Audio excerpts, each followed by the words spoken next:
অনেকের অনেক দুঃখ, অভিযোগ, জাল্লা আমারে এটা দিল না, ওইটা দিল না, আমার পাশে সে বড় হয়ে গেল, ও চাকরি পেয়ে গেল, ও ব্যবসায় উন্নতি করলো, ও ভিসা পাইলো, আমি পাইলাম না। আফসোস, ও আফসোস করতে করতে মরবে, ঠিক কি না? আর প্রশংসা যে করবে তাকে নেয়ামতের বাড়ি ধারা আরো বাড়িয়ে দিবে কে? এজন্য আফসোস করব না প্রশংসা করব, অভিযোগ করব না শুকরিয়া করব। আল্লাহ অনেক দিয়েছে, ঠিক কি না? আপনারা শেখ সাদি রাহিমাহুল্লাহর নাম শুনে থাকবেন। বালাগাল উলা বিকামালিহি কাশাফাদ দুজা বিজামালিহি, এই কবিতা লিখে উনি বিখ্যাত হয়েছিলেন। উনি পার্সিয়ান পয়েট, ইরানি একজন কবি।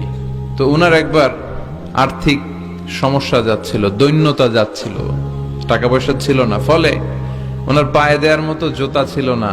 তো খুব আফসোস করতেছে, হায়রে আমি এত বড় কবি, আমার পায়ে দেওয়ার মতো জুতা নাই। আফসোস করে ঘর থেকে বের হলেন, দেখলেন এক ভিক্ষুক ভিক্ষা করছে, ওর পাই নাই। কি নাই?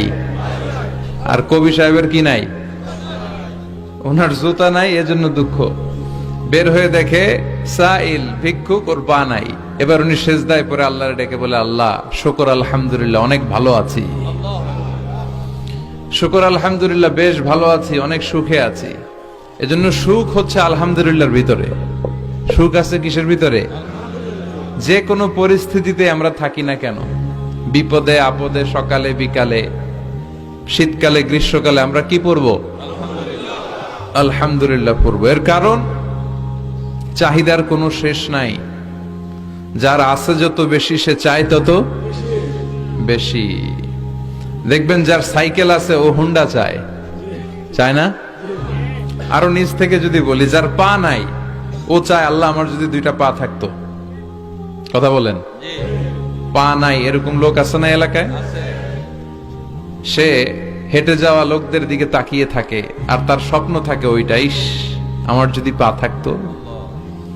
হেঁটে হেঁটে হেঁটে যারা বাজারে যায়, স্কুলে যায়, কলেজে যায়, ওদের আফসোস যারা সাইকেল চালায় ওদেরকে দেখে, তাই না? সাইকেল থাকলে খুব ভালো হইতো, সাইকেল চড়ে চড়ে বাজারে যেতে পারতাম। সাইকেলওয়ালারও আফসোস আছে, সে আফসোস করে হুন্ডাওয়ালাদের দেখে, মনে মনে ভাবে যদি ভো ভো থাকতো, হ্যাঁ একেবারে যেতে পারতাম। হুন্ডাওয়ালাদের আফসোস হচ্ছে প্রাইভেট কারওয়ালাদের দেখে, ইস আমার যদি একটা কার থাকতো। যার কার আছে ও আফসোস করে, ইস আমার যদি একটা প্লেন থাকতো। যার প্লেন আছে ও বলে, ইস আমার যদি একটা কপ্টার থাকতো, if I had a copter, আমার যদি একটা হেলিকপ্টার থাকতো, উড়াল মারতাম। কথা বলেন। তাহলে এই চাহিদার, ডিমান্ডের, হিউম্যান ডিমান্ডস এর কোনো শেষ আছে? যে এলাকার ছোট্ট মেম্বার, ওই মেম্বার ভাই চায় কি করে চেয়ারম্যান হওয়া যায়। কথা বলেন। যিনি চেয়ারম্যান হয়ে গেলেন, উনি এবার ভাবে কি করে MP, member of the parliament হওয়া যায়, তাই না?